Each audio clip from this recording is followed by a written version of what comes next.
Dear friends, I would like to welcome you to one more VIDCAST on the series of Imagine Heritage non-profit organization on issues that are related with the European cultural heritage.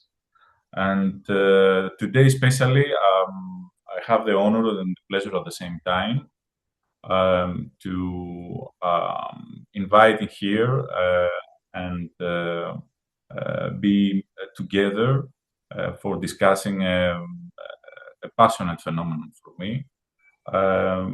Dr. Christian Roy, an independent scholar, art critic and translator, but above all, a passionate and devoted researcher on the phenomenon of personalism, on every dimension that has to do with its impact on the modern European thought. Dear Christian, welcome you on Imagine Heritage VIDCAST series. I would like to first of all to give you the floor in order to make a short introduction about you, the things that you are doing, and of course, why not, let's say, first touch about the beginnings or the motivations that brought you closer to the research of personality. Oh, okay. So it's a bit biographical, I suppose. Yes. Well,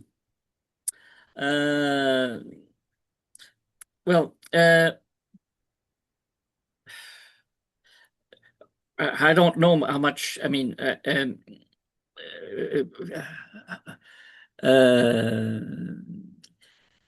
this is a way of approaching personalism without having identified what it is. So, I mean, my way to it is it's not necessarily typical or logical.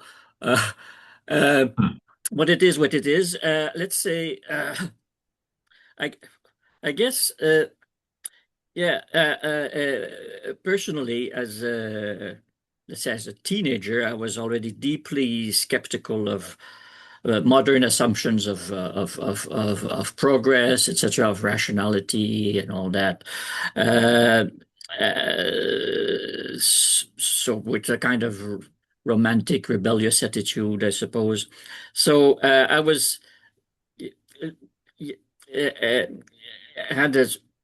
had a longing for alternatives, looking very hard for credible alternatives for the contemporary context. For a while,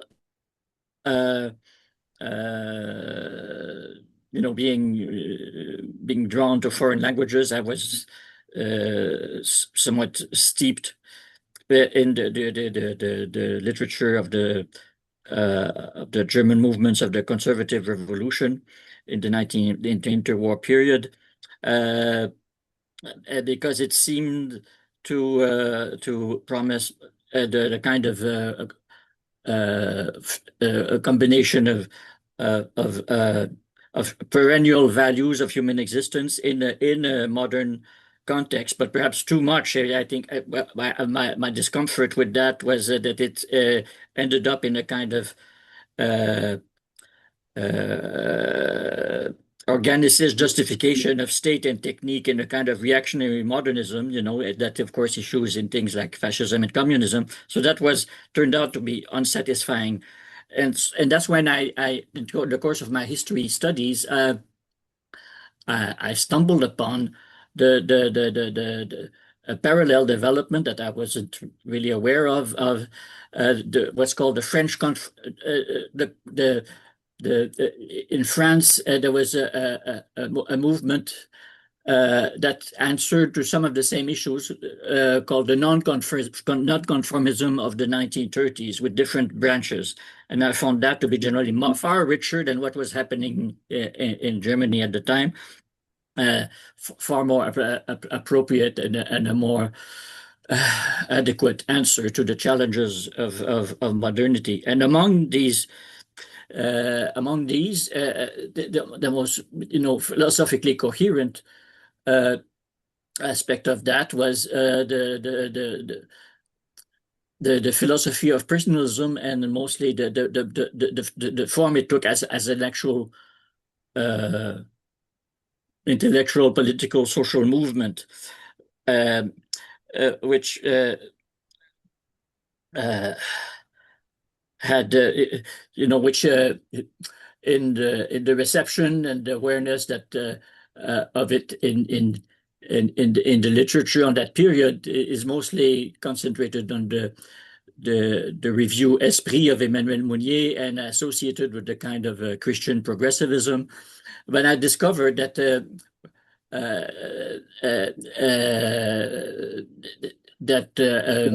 actually there were other centers of personalism that were far more interesting to me, far more original. So I had the opportunity to do first a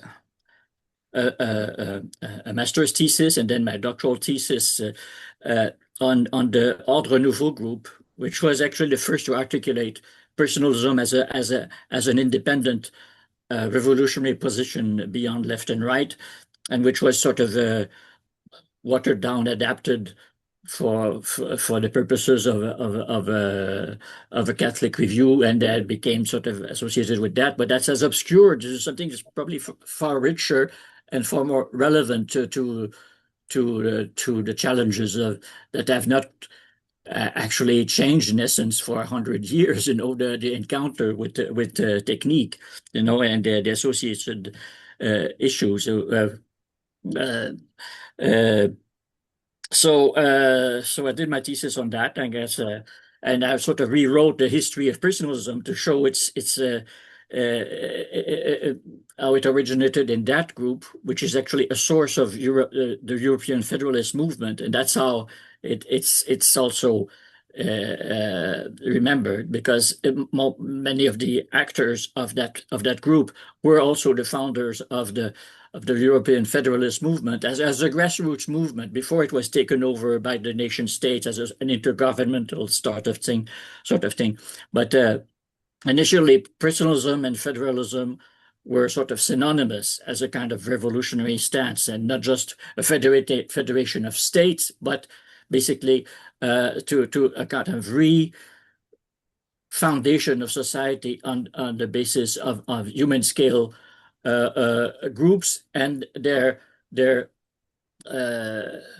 cooperative and mutualist interrelations on greater and greater scales, just keeping things on the level of the human person. So that was the basic inspiration that they tried to apply at different levels.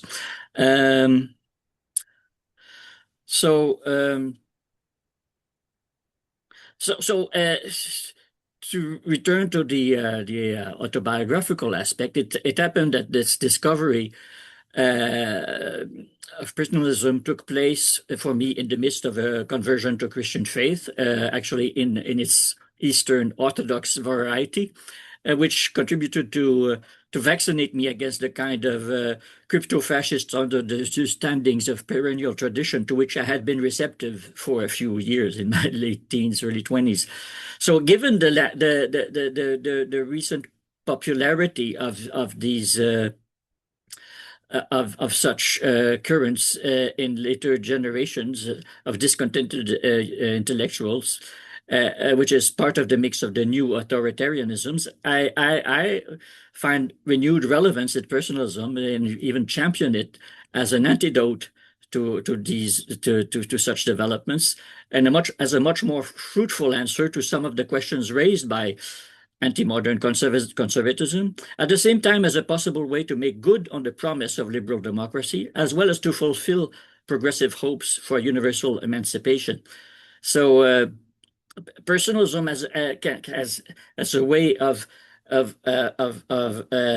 bringing out what is true about these scattered these scattered elements at the basis of the modern ideologies, and to bring together to bring them together in a kind of cohesive approach centered on the integral human person. So that's to me, it's a form of radicalism that I find much more fruitful than a mere kind of extremist mobilization. It has to be much more grounded and close to the person, to actual beings that we are and encounter. So rebuilding from the basic reality of our world, which is the human person in that view. So yeah. So Oh, great. that's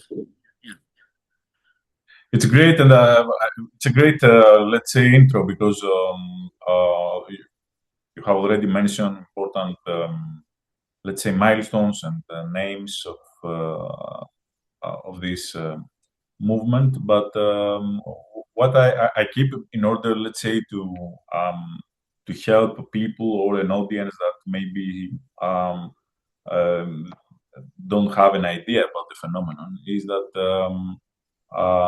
here the whole route, and from this point of view, I would like to pass on this, on the roots and the development of the phenomenon. The root is the human person.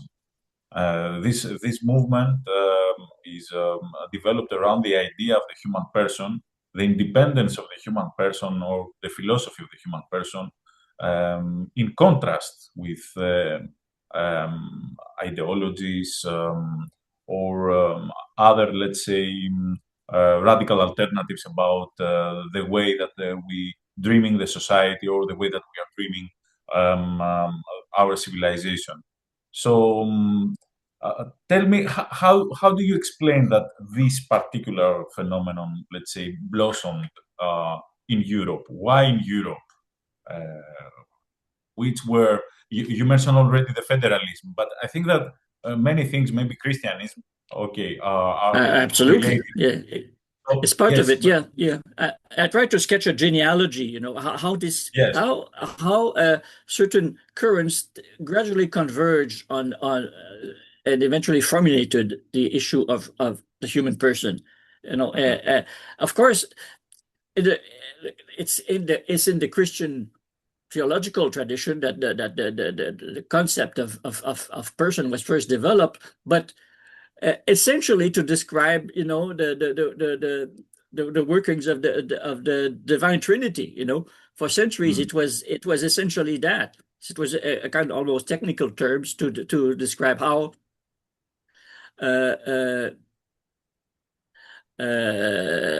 God could be one essence in three persons. It's the challenge of combining the one and the many as of one, as one. So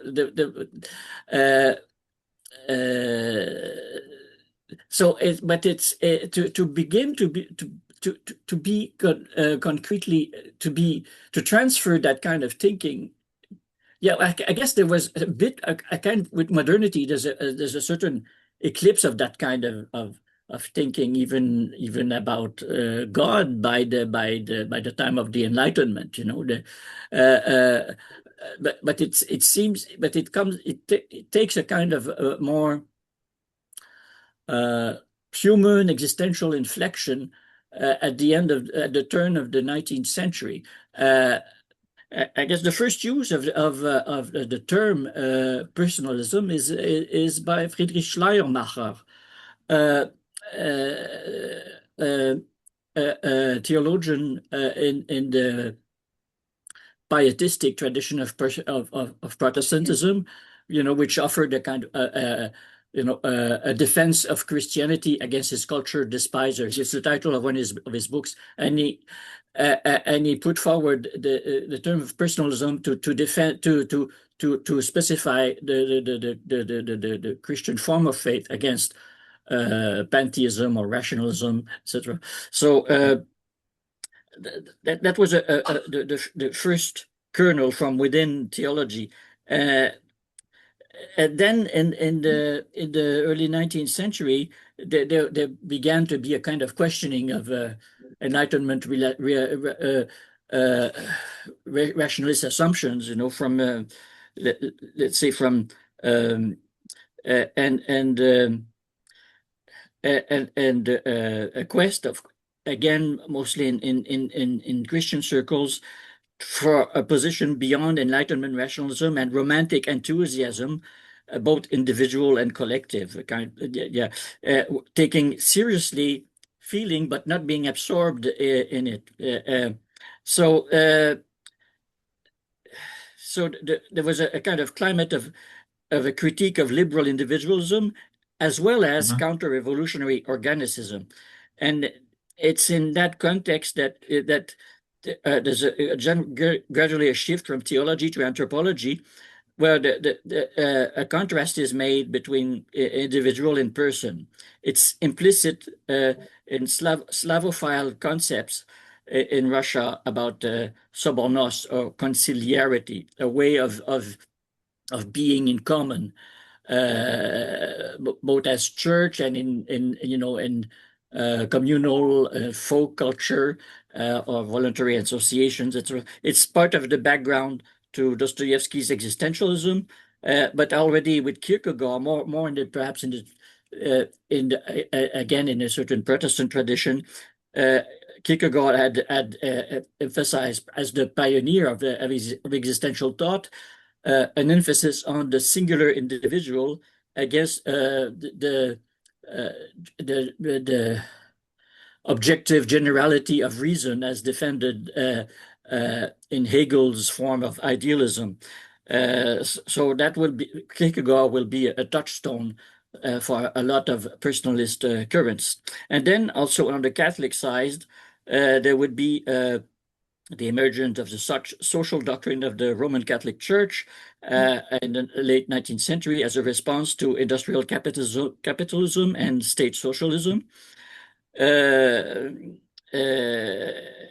emphasizing the importance of things like subsidiarity against the having society work on the basis of close communities where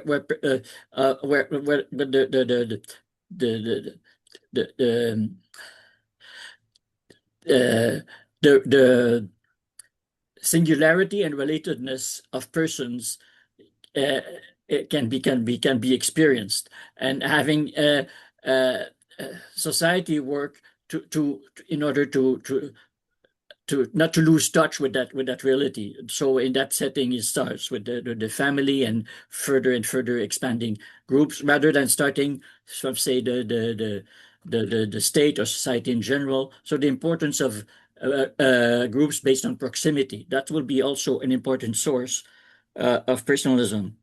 Now it starts to become articulate in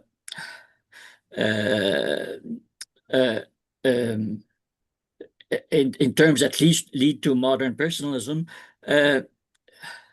with particular with in the thought of two Christian thinkers. In Russia, it would be Nikolai Berdyaev, and in France, Jacques Maritain. So that would be the first generation of personalist thinkers in the ways that lead to what we now understand as personalism. Now they became friends actually when Berdyaev had immigrated from Russia, so in the 1920s, and they both had developed a notion of the person in a kind of reaction against assumptions of their original backgrounds. Berdyaev had started using that context in the 1910s after he had broken with Marxism, and Maritain also after he broke with the counter-revolutionary kind of royalist assumptions of most of Catholic thinking. After actually the movement Action Française was condemned by the papacy, that forced a kind of a profound reassessment of Catholic social thinking, and he was at the forefront of that. But even before that break, he had articulated the difference between individual and person in one of his theological works, about three reformers that lead to modernity: Luther, Descartes, and Rousseau. That's where we find that distinction. So in the late 20s,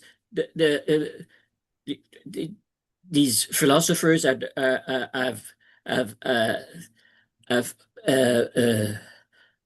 zeroed in on the concept of person, and it will be in the 1930s, at the turn of the 1930s, that several movement of a younger generation will develop that into actual social political movement. And of course, there's other lineages that are more purely philosophical that tend to emerge at the beginning of the 20th century.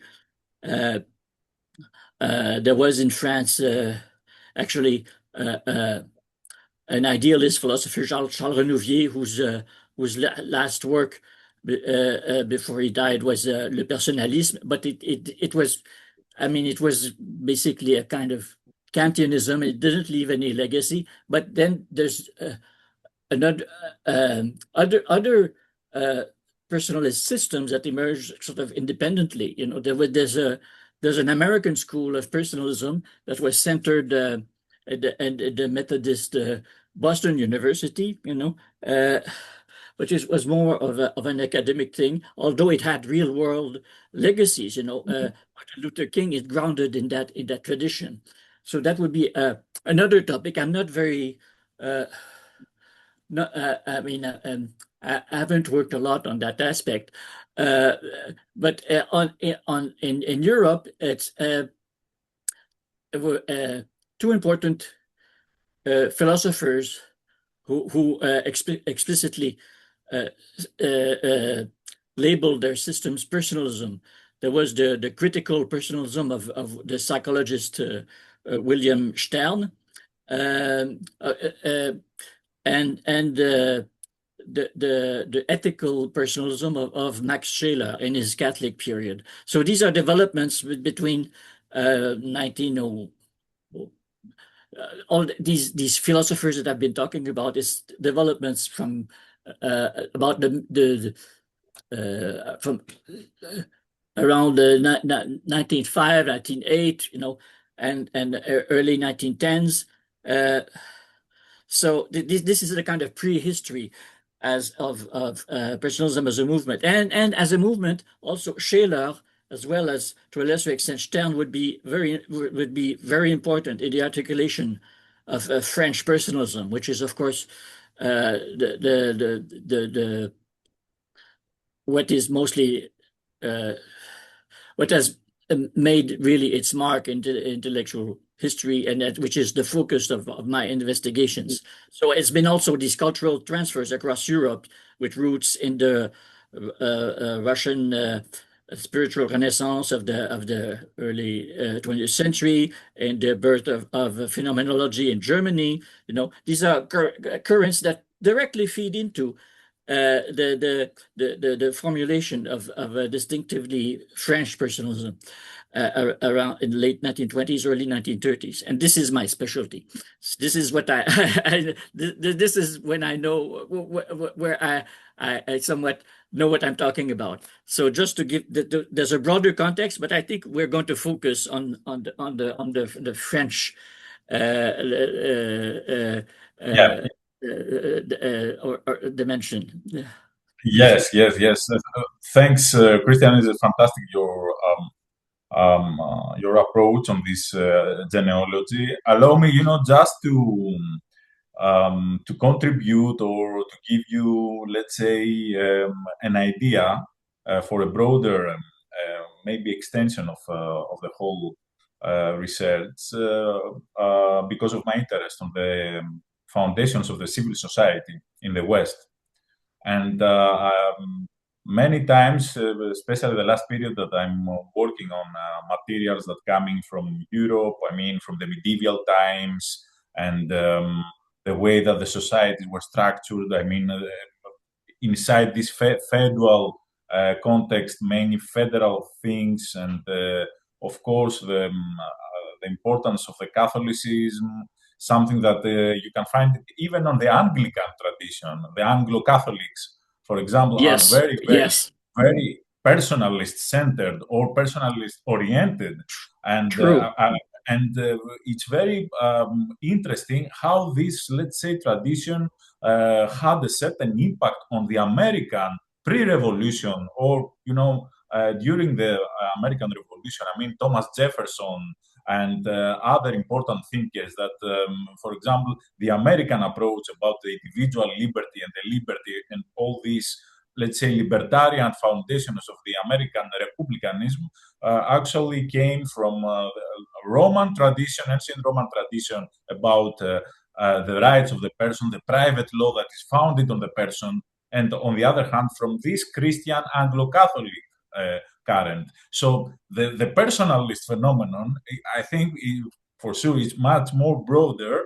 But yes, we are here today to mostly to discuss about this great explosion in the French context and the way that certain contradictions and different thinkers during, let's say, the French mid-30s completely accelerated the personalist movement.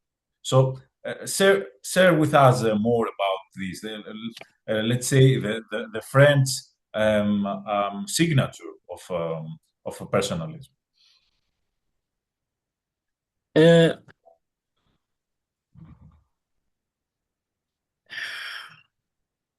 Well,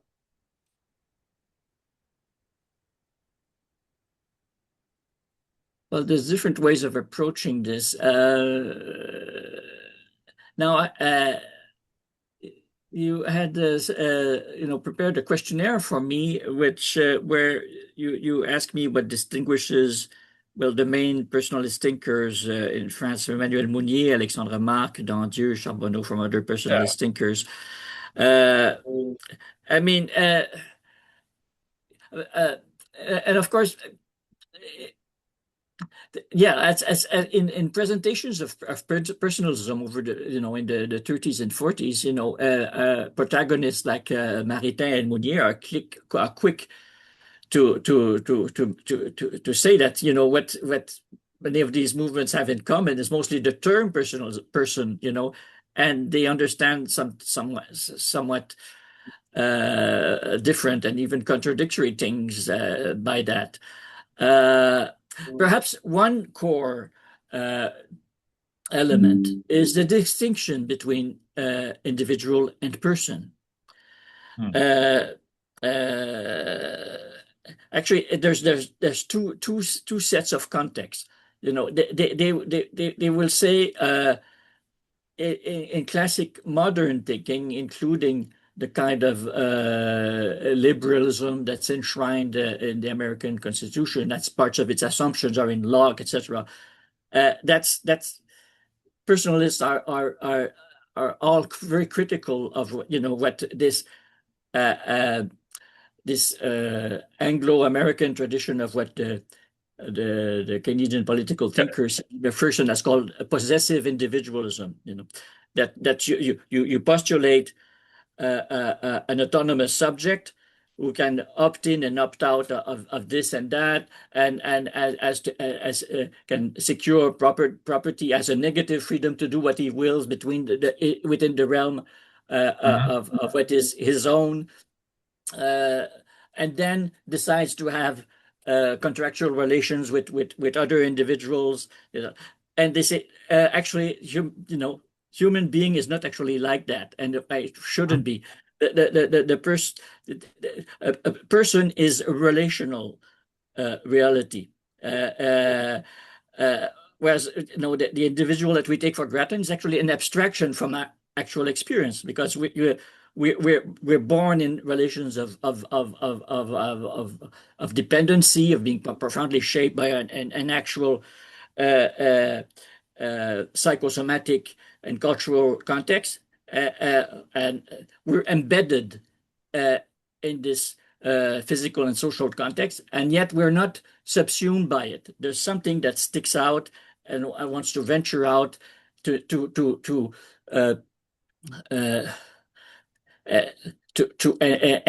encounter new dimensions of the real, to make new relationships between things, and create and engage with different persons at different scales, with the sense that the singularity of a sense of the the singularity of personal existence that is precisely what the basis of a genuine community. You know, they would, as opposed to society as a mere aggregate of individuals, they will. So the conceptual pairs here are individual and mass on the one hand in the classic modern social theories, or individual and society, whereas the personalist approach is person and community, based on a kind of relational anthropology. Whereas the relational experience comes first. Actually, it's not an individual unit with its own self-contained essence that then engages in relations. It's relations that exist and that happen to find a particular existential nexus in a particular being who is drawn to experience these constitutive relationships on basis of proximity and of an enlargement to higher and higher levels, to a kind of universality that then brings a renewed awareness of the existential singularity. So it's not. So it's contrasted to a kind of aggregation of individual units into greater collective units. So, for instance, the social critique often sees the analogy between the isolated individual and the self-sufficient national sovereignty. You know, it's the assumption that you have a given whole that first refers to itself, to its own inner homogeneity, and becomes blind to its internal constituents as well as to what ties it with other entities. That's true as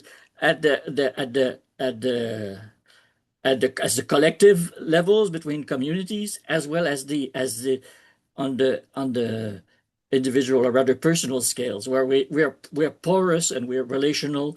We're not these fenced off sovereign entities that happen to engage in contractual relations with others. Even in those social contract, it's something like that, you know. So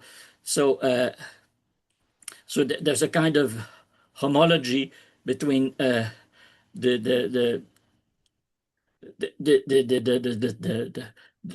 sovereign individual and the general will of the nation, and one is accomplished by just identifying with the greater collective, you know, and personalists kind of complicate that picture. They say it's relational at all levels. It's can never be identities at an individual or collective levels can never be neatly self-contained in a kind of sovereign whole that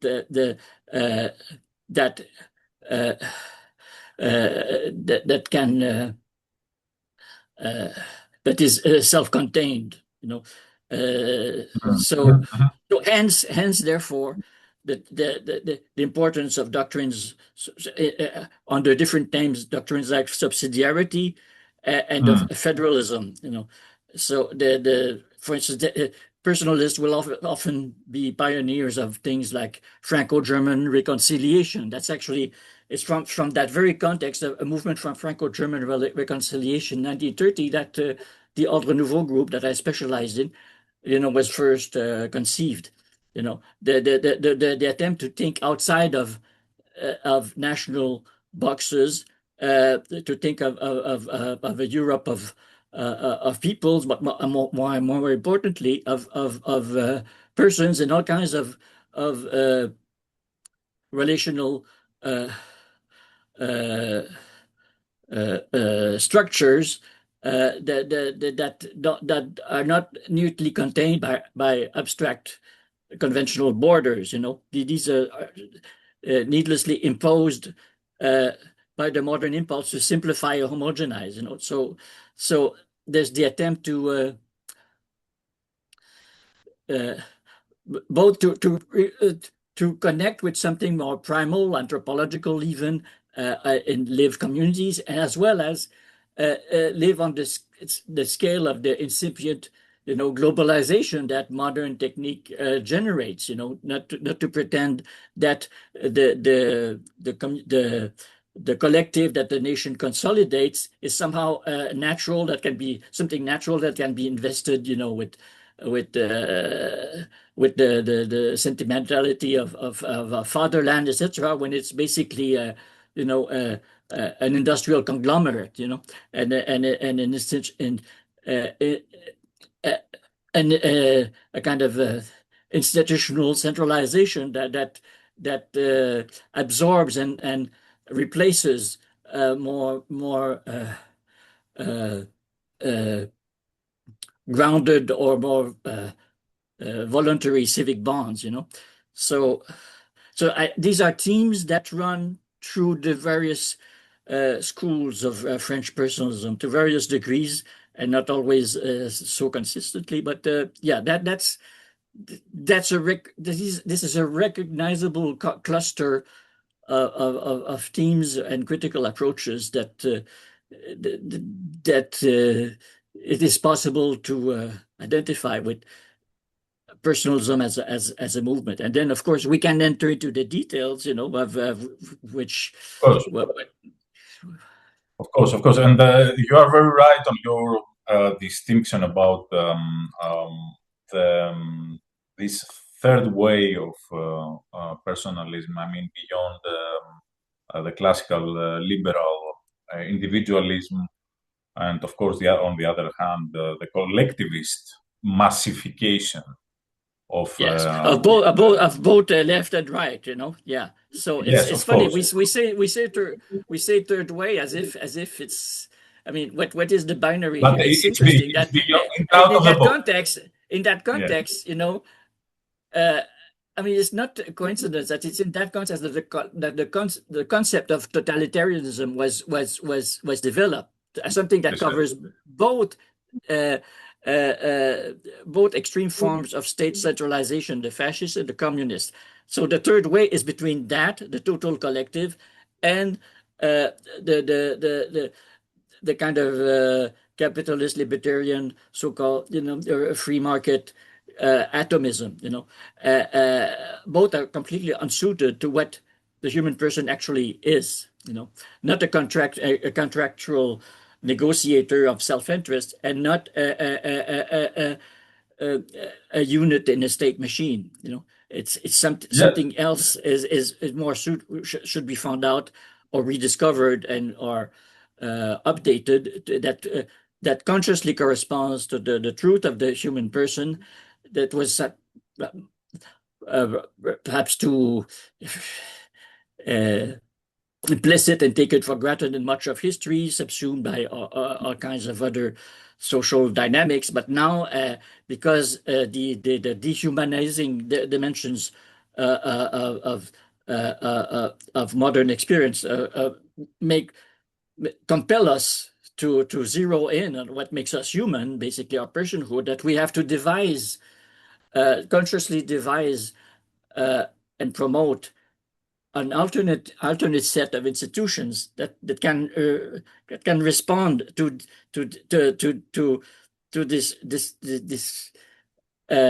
this kind of radicalization of alienating aspects of social being that modern technological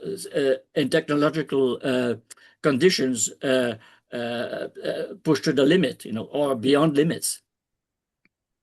Yes, you're right. And well, if you allow me, I think that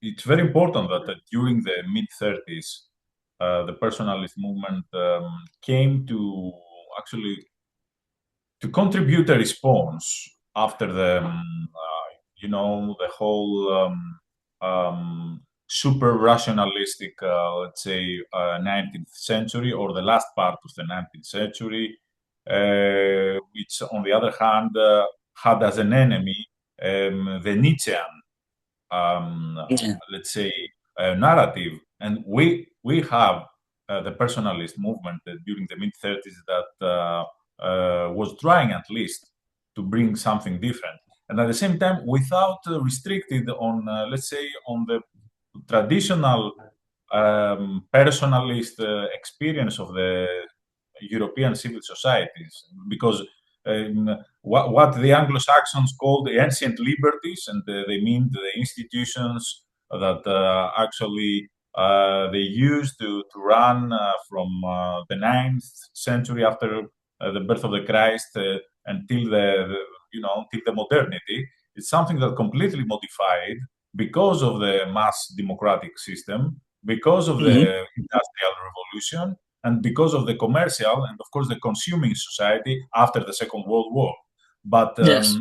it's so pioneering, the whole thing of the personalist, because even from the mid-30s, they seem that understood the whole way of, let's say, the dangers that already we are living today. And maybe, in order to give you again back the pass, here is we can find some different, let's say, differences between, for example, the Alexander Marc or the Bernard Charboneau, or these more specific narratives of the French personalism, because we have something new, and I have the feeling that Bernard Charboneau is closer to post-modernity impact in our life, with his more holistic approach on what does it mean ecology and life today, and why the person has a different value. So let's see a little bit these differences, because maybe Alexander Marc is closer to something that has to do with the first federalist and personalist wave, that they had the vision of a different Europe, trying to go beyond the totalitarian regimes of communism and Nazism.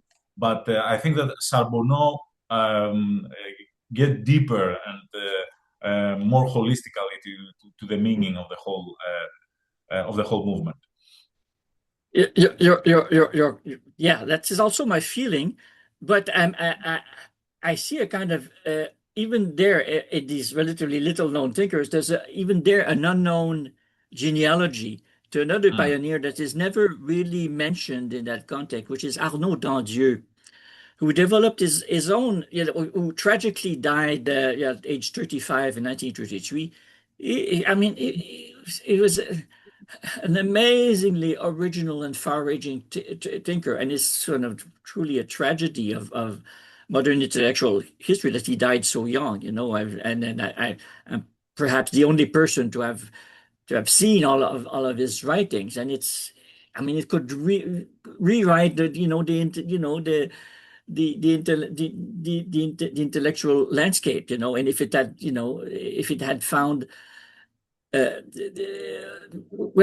Of course, Andre Nouveau tried to pursue his legacy and some of his methods, but it's the tip of the iceberg. But what I wanted to say in terms of, you mentioned consumer society, and often, these nonconformist movements of the 1930s in the literature, they said, oh, the reactions to the crisis, economic crisis, the Great Depressions, because prosperity could no longer be taken for granted. So people, intellectuals, started to think of ways of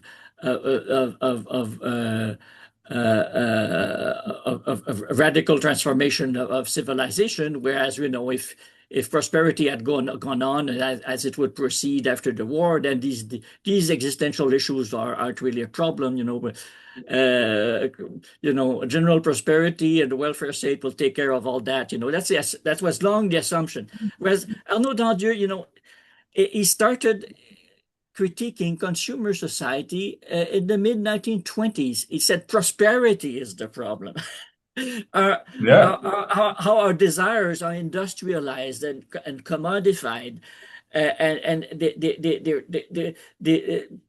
he starts from a kind of vitalistic Nietzschean standpoint, taking embodied desire seriously as a spiritual reality, and he sees how they're trivialize and reduce to a superficial level that can be exploited industrially, and so that we're kind of sucked into this addiction to these superficial versions made for us by the system. I mean, it's situationist thinking, but 40 years before May 1968, and that people have no idea of that, and that's he didn't at that point call it personalism. He was looking for a new individualism, and so when he met Alexander Marc in 1930, they said, "Oh, all right, you're right. Individualism is too confusing. People can mistake that for liberalism, whereas actually we want to rescue freedom from liberalism, because it's doing a very bad job with it by, fostering the mass society that functions by appealing, to individualism, but in a mass-produced way. It's not the authentic person. And so the authenticity of our desires is relational and embodied. It's not something that can be mass-produced by the market or managed by the state.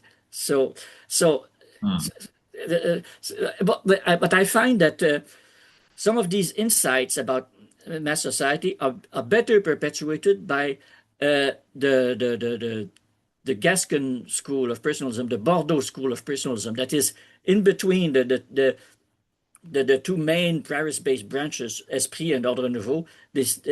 When they developed their critique of industrial society around 1930, Charboneau and Ellul, they saw that there was this new review in Paris called Esprit, launched in 1932. They said, well, maybe we can use that as the vector of the kind of revolution we have in mind. So they adopted the whole vocabulary of personalism, but the actual inspiration was more from the Ordre Nouveau group, and therefore from Dandieu, which is a narrowly missed meeting. And that was always a great regret for Charboneau, because, I mean, he's very critical of most of the established thinkers, but he always spoke with utter respect of Arnaud Dandieu. And it's clear when you know Dandieu, as I do, that the fingerprints or the DNA of Dandieu is everywhere in the thought, in the writings of Charboneau and Ellul. And that's not acknowledged, because people don't really know the original. But I can see that the actual legacy of some the radical insights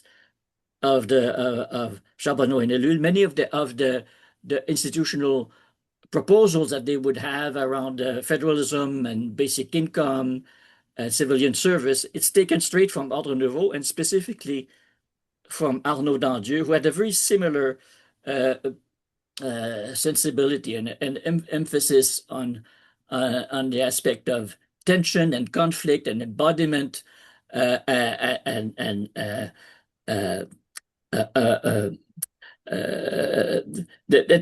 is not always at the primacy, of the singular individual in the sense. The person is the singular, and there was the tendency at the Esprit movement of saying, well, the community at whatever scale, and therefore the collective is a more spiritual level than the person. So there was a tendency to conflate the collective and the collectivizing movement of history with spirit, and to lose sight of the singular individual in favor of the movement of history, and that culminates, of course, with the thinking of Teilhard de Chardin, which was a great influence on Mounier, and which is, of course, a wellspring of transhumanism. It's really they're acknowledged patron saint of transhumanism, And even yesterday, I saw uh, uh, an explicitly Teilhardian response to the latest, papal encyclical warning about artificial intelligence and transhumanism. That Yeah. rhetoric of the capital P person, that is the kind of cosmic completion of the process of of interconnection to media and electronics, that is where that goes on to absorb the entire cosmos and make it divine by making totalizing it upon itself. It's Teilhard started a conflation of religion and science that dispelled that denied any tension within them and sort of divinized the the the the the the the, the, the totalizing process of technique. So of course, and you get this is a very live issue today. This is the overt ideology of the technoligarchs. And it starts from a real perversion of the use of personalist language. That recognizes tensions only to deny them. So and it's no coincidence that the one critical book about Teilhard de Chardin at the height of his popularity in the early 1960s was by Bernard Charboneau, because he stood on a different ground and was even, prepared to jettison the term personalism because it was so misused by the progressive Christians, who sort of divinized global collectivization and the refashioning of the body of matter and the instrumentalization of nature as resource for the development of the noosphere, the technical totalization of collective consciousness, etc. So Charbonneau has the completely different approach. He takes us back to our embodiment in contact with nature, which is not idealized. It's an embrace of our finitude rather than a denial that you find in Teilhard. So these are very opposite poles of the personalist discourse, and the one that uses the personalist language in the 1960s, Teilhard, is actually the most insidious denier of personhood. Whereas the one who seems to distance himself from personalism, I think Bernard Charboneau, is the most faithful to it, to what the personalist inspiration was. So that's the kind of, and in that is in many ways indebted to one of the originators of personalism that is not recognized, because he comes from an anthropological angle that is Arnaud Dandieu, who actually was a colleague of Georges Bataille at the Bibliothèque Nationale, and their thoughts also exist in the dialogue on similar themes, but you can see very different directions. Directions, because one of them, the other Bataille is is like kind of the Thomas Aquinas of postmodernist philosophies of desire that see language and family, whatever, as inherently fascist, and they want a kind of anarchic, destructive, nihilistic desire to be unleashed in every way. See, so that's the horizon that Bataille represents, and that's supposed to be the alternative to fascism. Whereas it's an Yeah. it exists in an unhealthy kind of fascination with it, because it goes straight to the self-destruction rather than the complete build-up. But that's no alternative. It's just the same assumptions flipped on their head. So from the start, personalism avant figures like Dandieu offers a different way that doesn't even need to be grounded in theology. Although it's completely open, it can be used by Christians, and that's, to me, is part of the promise of personalism. Uh, uh, uh, of course, it's informed by some Christian concepts, but it doesn't need to be subsumed by any religious positions, and that these are the elements that I'm trying to bring out gradually in my work by going back to the unknown sources. Yeah, it's. I think at the same time, in order to move towards, let's say, our age, that what I find very modern on Charbonneau is that actually his reflections about technology and ecology provide us with a new definition of the state. The state, through the approach of Charbonneau, is something more dynamic, is something more multidimensional, and that's why it's more dangerous according to the development of these continuous leaps of technology in our age. And I think that Charbonneau has a very crystal clear glance, let's say, of why beyond the let's say the classical historical and institutional mechanisms of state, technology provided us, of course, following or in cooperation with Elil, but technology provide us a new format for the state today. And from this point of view, and I want your opinion here, Christian, is something, because many times I have this discussion with many friends that are pro-liberals, I mean, classical liberals or pro-libertarians, etc. And they, all of them accepted that today, this technological leap, this technological transformation of the state creates a new totalitarianism that for sure oblige us to redefine again the liberty and to accept that we need the person and a new definition of the community according to what's going on in the 21st century. Yes. And this is an agenda that I think everybody today. You gave us before a fantastic example with all these unbelievable meditations about artificial intelligence and the whole techno consciousness thing that they trying to promote as something, without a parallel on the accomplishment of the human nature.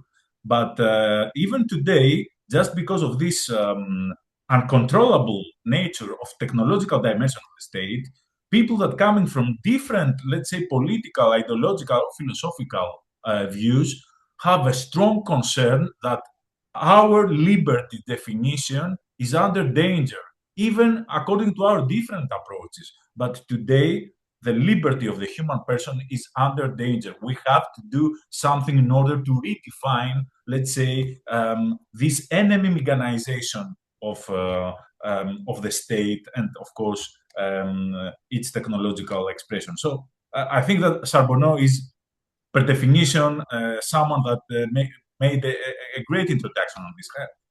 I don't know if you agree on that.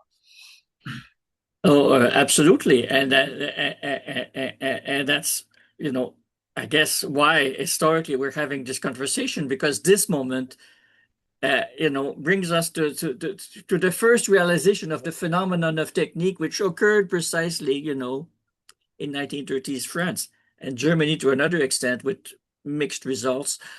But I think the fruitful response is probably in the French personalist camp, the sections of it for which the question was real, so it was conscious, because esprit and Catholic progressives in general were long completely, in denial about that. They mocked people, who saw the technological development as problematic, for decades. It's only since the wave from the glamorous American thinking became irresistible, that they reluctantly considered what happened within the personalist movement, from the very beginning, but which it had ignored until this century. So, but yes, it's important. It's very important, the relation between state and technique, and there's a very fascinating anecdote that needs to be in kind of the genesis of even our awareness of technique, as Ellul defined it.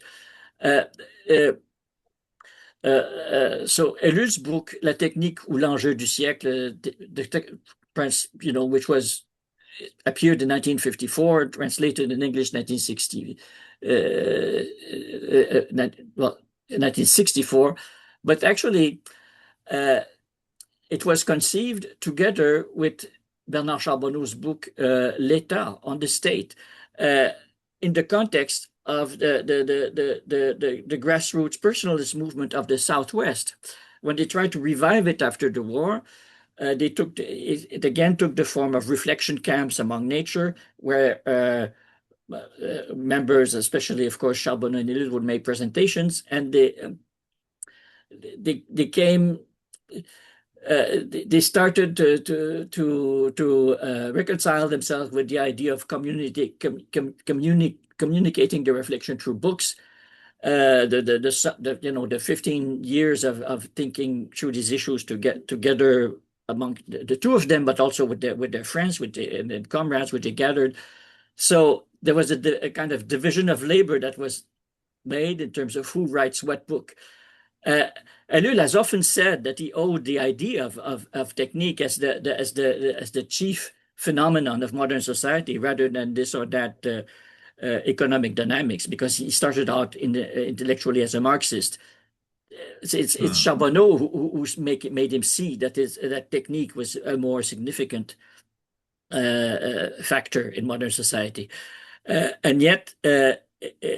Charbonneau delegated to Ellul the task of writing about his idea of technique because he thought it so important to discuss the reality of the state historically, with a very broad view, starting from antiquity and modern developments with the world wars, etc.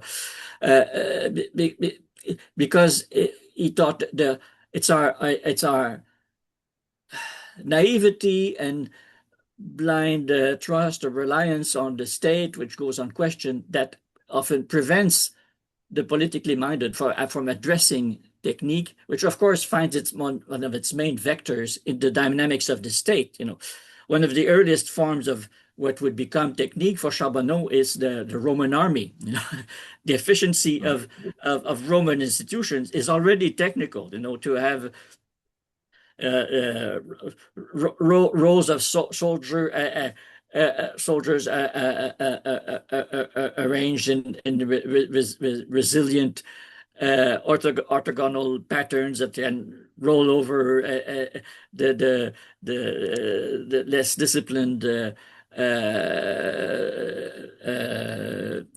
warriors of other nations. That's already technique. It's the same process as the building, the engineering of roads to get those troops to the edges of empire, and of the buildings. It's already the technical mindset in the very organization of the state. So these are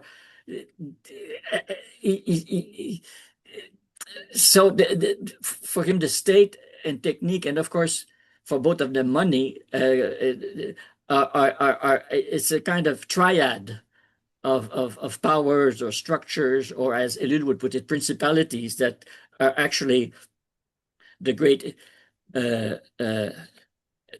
alienating powers of mankind throughout history, and that come to a head, of course, in their convergence and intertwining and fusion in the 20th century, to the point that I think Bernard Charboneau and Jacques Ellul perhaps minimize, because living in France, the supremacy of the state is sort of taken for granted and overwhelming. They did not sufficiently consider the possibility of a corporate totalitarianism, that the technical totalitarianism did not need to be centered on the state, although we find that the libertarian technoligarchs, they use fear of the state as to try to propel a kind of reliance on their version of private enterprise. But for someone like Peter Thiel, he will depict as the Antichrist any kind of regulation of basically of his ambitions. But at the same time, he profits from selling advanced technologies of surveillance and social control to the states. So he's using fear of the state to feed his own corporate power, which actually acts more increasingly through the states as its instruments. So it's against a kind of ideological obfuscation. It's another configuration of the natural convergence between state and technique, and the whole contest between geopolitical rivals, the United States and China, is really the choice between the corporations that control the state in the US or the state that controls corporations. But it's both of them. It's technological accelerationism. It's still both issue and promote and are embodied in totalitarianism. Yes. So we have to, again, as in the 1930s, to jump out of the polarization in which we are compelled to think, to in one-upmanship against the other enemy camp, whereas they are in a state of mimetic rivalry, as René Girard would put it. The ones that are rivals are really vying to occupy the same space by the same methods, and the rivalries of blocks are really ways that technique advances regardless of ideology. That's the story of the world wars, and for Bernard Charboneau, it was exemplified by a kind of anecdote or image that he gave me that I distinctly remember when I first met him in 1988 at his cottage way out in the countryside and off the grid in Béarn. He told me it wasn't the Nazis who invented the atomic bomb. It was good Christians and scientists who were as innocent as doves and as like children. They were compelled by the logic of technique to develop the one best way of the most efficient annihilation of others, which is the perfect, of course, technological process. The perfect efficiency is in destruction. That's technology is inherently, militaristic in that way, because it relies on the it consists in the removal of friction, removal of the resistance of the real, So the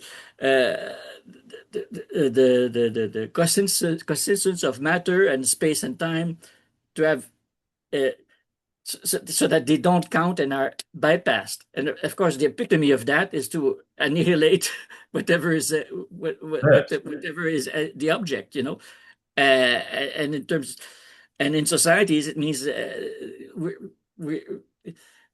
it's the annihilation of the designated enemy, and it's beyond that, because basically, since technique is the subject, because technique is really the center of our private and social institutional imaginary, well, what resists technique is the human. So the perfection of technique is indeed, as the transhumanists say, to elimination of the human, or they don't always say it, but that is the logic. It's not our achievement through technology. It's our replacement, our obsolescence on the way there. So that is the true front. The person against the technological system, and that's what has got to be realized. And I'm heartened by what you say about people of different horizons who come to that realization uh, uh, about personhood and freedom, and realize that there's only one enemy, is the is the overarching system that takes these different forms.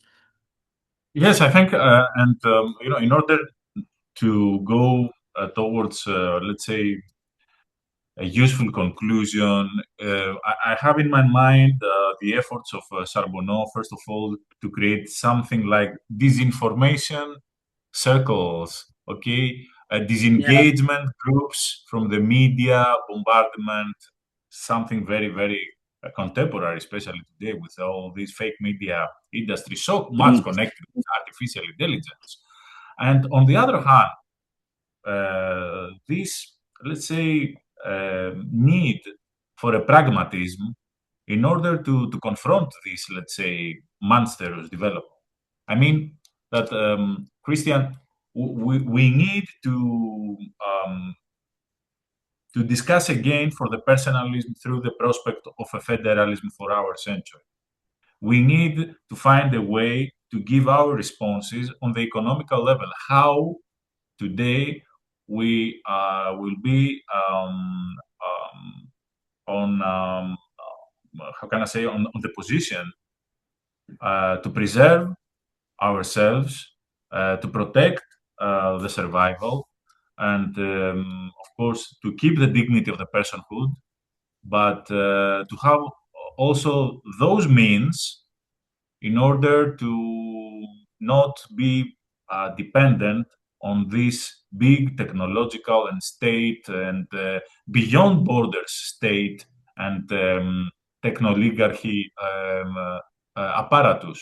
So I have the feeling, and this is not a criticism, that many times, not only personalism, but general good and very useful for the human person, the humanity ideas are trapped when they actually stay only to a very good analysis of the opponent, but they don't give Yeah. so much time in order to bring, our necessary solutions in order to overcome Yeah. the opponent. Otherwise, many times, and especially in Europe, and here is my closure remark, everything that actually make a good criticism goes back to the need of a good and better state. Something that has to Yeah. do with, let's say, with the left narrative. Anything at the end of the day seems to be a solution that will come from the left, that will be something more moral, something more humanistic, something more less capitalist, less exploited, and etc. And especially, I think today, because of this phenomenon of artificial intelligence and this new intensive growing of geopolitical contradictions, we need to be more serious and understand that if we want to protect the personhood, we have to be at the same time pragmatic what we really want to do and what kind of ruptures we want to take. Yes, yes, absolutely. We can't just tinker with the state to somehow, put band-aids of some of the issues inherent in technological society. I think the main difference today between left and right is that the whereas the right just wants to concentrate, on reinvest everything on the winners, and ignore externalities, as it's called in economic jargons. Uh, uh, all that is not immediately profit, profit, the consequences. The consequences and the fallout, the Mhm. social disintegration, the natural collapse, all that is ignored because all that counts is reinvestment in the machine and the profit, immediate short-term profit motive. Whereas the left uh, takes into account purports to take into account, all the social and natural issues, but its answer is to integrate that into the total machine, to micromanage nature. That's the new discourse about the Anthropocene. Really, we're beyond the stage of any kind of autonomy of nature. Nature has to be integrated in detail in technological society and rationally managed.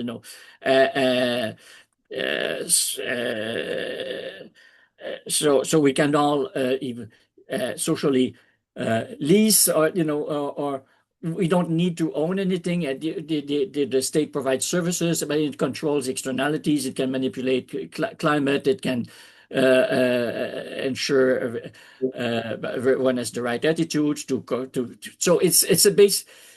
It's the kind of inclusivity, that is premised on total control, and that's why people were so leery about the kind of COVID era version of that, the Great Reset, the Davos driven, which it's you can see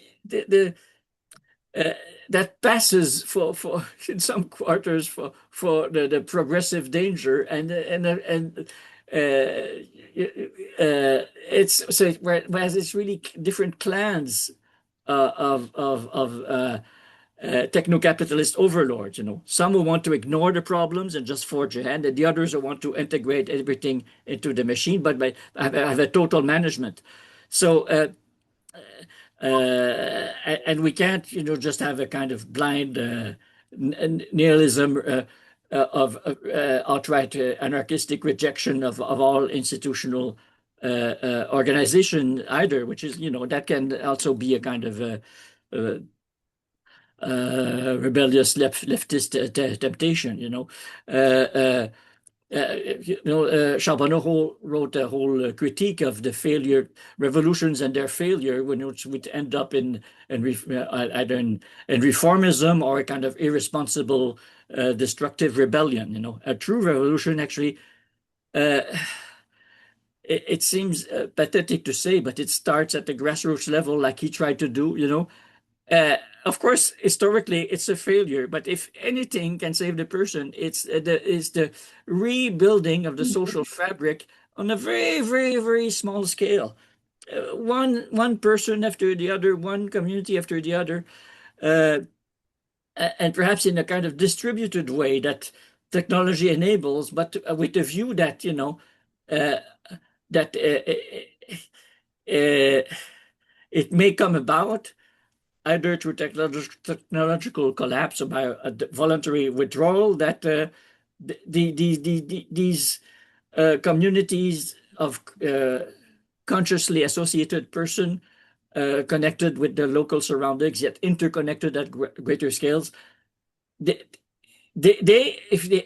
they build up their interconnection, both moral and also practical, they can be the one with the resilience to go through the crisis inherent in the systems, or to be ready for the moment where Babel collapses. To be the germ, the unspectacular germ of something that can begin by living under the shadow of all this noise and fury, and but also something that can even possibly outlive it. And even if it doesn't, it will have meaning for the persons involved until the end. So it's the courage to be persons with no guarantee of the future. It's written nowhere that that revolution is supposed to win. There's no guarantee of it's against all odds. But Charboneau was completely aware of that. Even he, at the end of his life, he phrased it in terms of his own mortality. It says he was not a religious believer, although he was profoundly shaped by the Christian heritage. So he accepted his finitude and his annihilation in a cosmos that ignores him. But he said to have been, oneself and conscious in this society, in this indifferent nature, it was worth it. It has been worth it. That's why the testament of his, of his thought, of his chief philosophical insight is called Je fus, Essai sur la liberté. I was, an essay of freedom. Is to accept your own demise and see the value of being a finite mortal being conscious of it. It's rewarding, and it's a reward enough to truly exist for the time and in the space where you are. So it goes back to Blaise Pascal, who wrote about his anguish before the immensity of space, and said that, well, man, compared to, in that context, in that setting, is nothing. He's just a reed, but he's a thinking reed.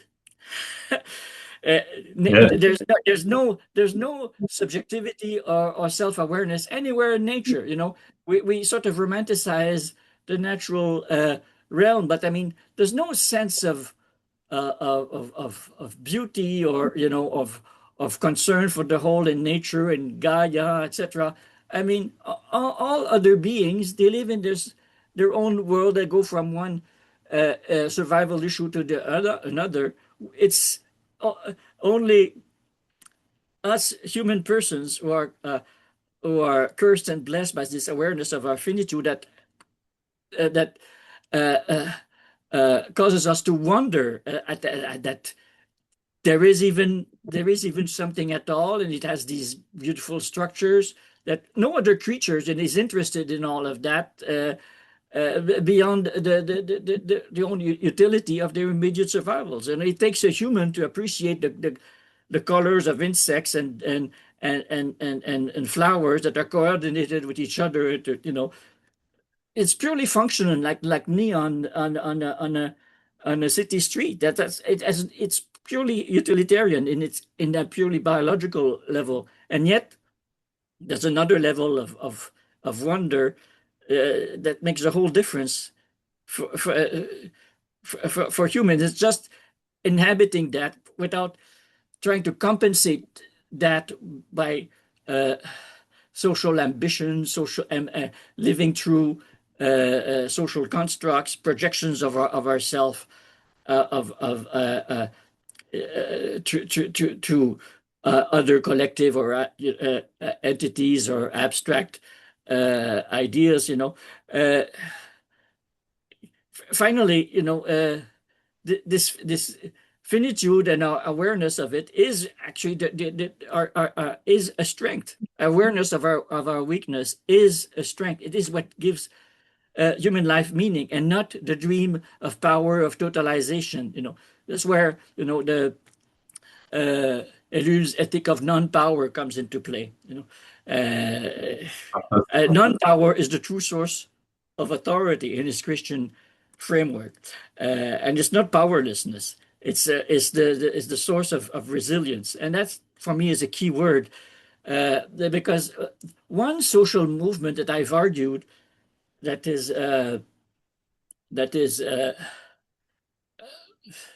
was developing in a way that I think was without being aware of it in the line of what Charboneau has in mind, was the movement of transition towns, designed in the British Isles as a response to peak oil about 20 years ago.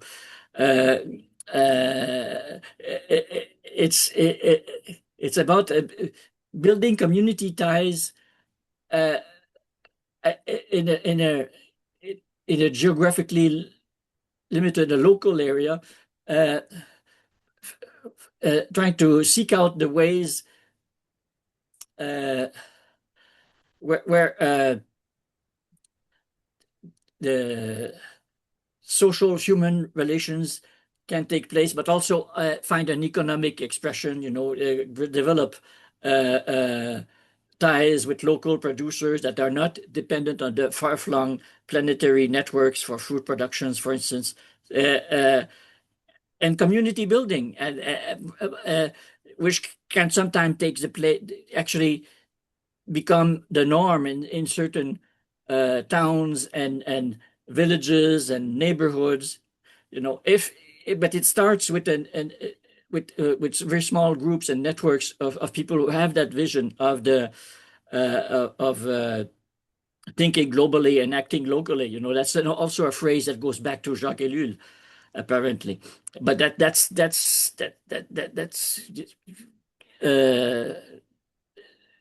kernel of that Bordeaux version of personalism, that kind of eco-conscious and technocritical version of personalism that I find the most relevant today. And it's possible to connect the intuitions and the first attempts at implementation that were made in the 1930s in the southwest of France with things that are sometimes rediscovered today that we intuit. And it connects with what another contemporary thinker very much influenced by Jacques Ellul, Paul Kingsnorth, has argued that on the basis of the historical sociology of the Chinese world, in terms of relations of various people to the centralized Chinese state, there's a distinction between raw barbarians and cooked barbarians. There's the raw barbarians who are not integrated into the imperial society, and then there's the ones that are inside its structures and its borders, of course, that are apparently inside but are not in inner solidarity with it. They don't share the imperial mindset, even though they can function within the imperial society. But that's not what gives them meaning, and they have thoughts and practices which are the remainder, but also perhaps the harbinger of other ways of being if the empire loosens its grip.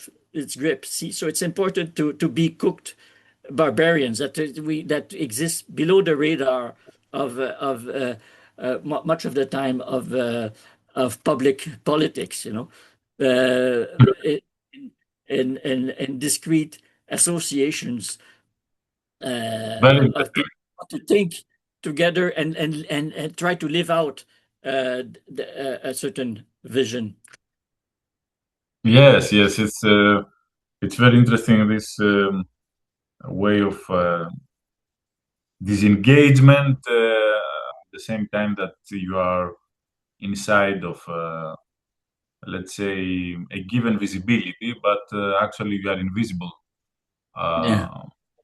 for the glance of the mechanism. And it's something that actually maybe brings in our mind the panopticon, how to find a way to be, but not to be at the same time under the radar of panopticon, without doing something that necessarily has to do with any kind of confrontation with the law, but has to do with your concentration in your law, in your way of life, living, and develop your values. Well, I think that we can say that we are at the end of our discussion. Of course, let's say one more thing that we have open is how we can describe today the personalist movement, if we think or if we accept that there is a personalist movement today, or circles, or important, let's say, initiative and platforms and projects that could provide to this movement an international character, or something that interconnected different people and different groups. And I'm sure that from your experience, you have a better idea about this. And of course, for the whole necessary intellectual production of ideas, books, articles, or whatever we can describe today that is close to the personalist ideas. So I would like to close our discussion with this: how much, let's say, important and alive do you find today the personalist networks of people, and just a wish, or let's say, why not a certain project plan for the close near future?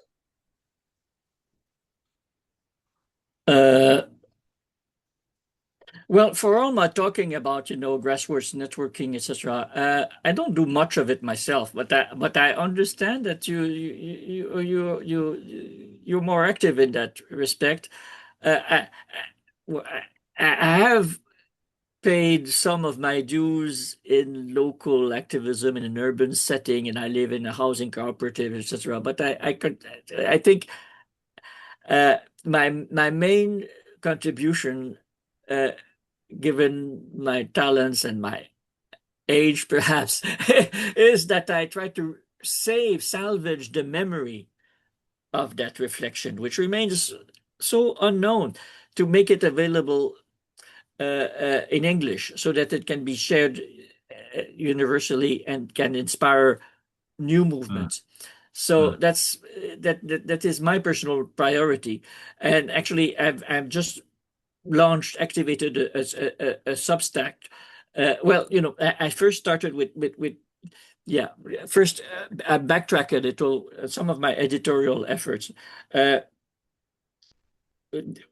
Officially, the only book by Charboneau that exists in English is this one, which I translated for Bloomsbury a decade ago, The Green Light, a self-critique of the ecological movement. When you know something about personalism, you see it there, but it's a kind of a more contemporary. It's a look back on the first decade of public ecological activism, but with the wisdom of someone who started it when that was not even an issue for half a century, from between 1930 and 1980, when he was writing most of it, there was no one to even understand what he was talking about. But his vision is accessible there. So, but unfortunately, this book was a flop, both in terms of sale and of its reception. The few reviews were more along the lines of the kind of technophile Anthropocene thinking that I was referring to before, that dismisses this distinction between man and nature, and sees that as subsumed by the fusion of technology and biology. So, but my point is, given that, I was crowdfunding a next effort of translating a book that was written in the mid-1980s, but which actually developed some aspects of this book, but also connected them with the efforts of the 1930s to have reflection groups on the exegesis, the collective analysis of the media, of the press, etc., to understand what the public discourse was, to detoxify one's consciousness and to truly understand what was happening beyond the ostensible ideological discourses. So I've been trying so La Société Médiatisée, which only appeared in was only published a few years, maybe eight years ago. I undertook to make that available in English almost shortly thereafter, and that project will be completed on Patreon within a few weeks. But I'm moving on now to a Substack page, which I called Personalist Papers, where I will